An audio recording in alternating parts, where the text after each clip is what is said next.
ملک کے مختلف علاقوں میں بارشوں کا سلسلہ شروع ہو گیا۔ خیبر پختونخوا کے بالائی علاقوں میں موسلادھار بارش اور سیلابی ریلوں سے تباہی مچ گئی۔ کئی علاقوں میں گاڑیاں سیلابی ریلے میں بہہ گئیں، 4 لاشیں نکال دی گئیں۔ مردان میں کمرے کی چھت گرنے سے 2 بچے جاں بحق ہوئے۔ لاہور میں بارش کے دوران 7 افراد زخمی ہو گئے۔ شیخوپورہ میں بھی بادل برسے۔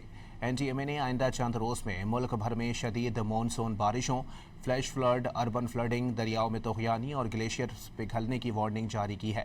موسم کی صورتحال پر رپورٹ ملاحظہ کیجیے۔ ملک کے مختلف علاقوں میں بارشوں کا نیا سلسلہ شروع ہو گیا۔ لاہور میں تیز بارش سے کئی علاقے زیر آب آ گئے۔ ابھی تک سب سے زیادہ بارش گلشن راوی میں 98 ملی میٹر ریکارڈ کی گئی۔ لاہور میں بارش کے دوران دیوار گرنے سے 7 افراد زخمی ہو گئے۔ پشاور میں بادل برسنے کے بعد گرمی کا زور ٹوٹ گیا۔ مانسیرا اور بالائی علاقوں میں مانسون کی بارشوں کا سلسلہ جاری ہے۔ بالاکوٹ میں سیلابی صورتحال کے باعث شاہراہ کاغان بند کر دی گئی۔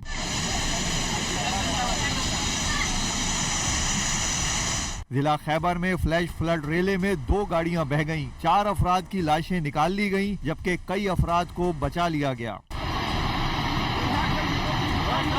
لنڈی کوتل میں تیز بارشوں سے سیلابی کیفیت ہے۔ مردان میں بارش کے باعث کمرے کی چھت گرنے سے 2 بچے جاں بحق، ماں اور بیٹی زخمی ہو گئے۔ کاغان میں دریاؤں اور ندی نالوں میں طغیانی کی صورتحال ہے۔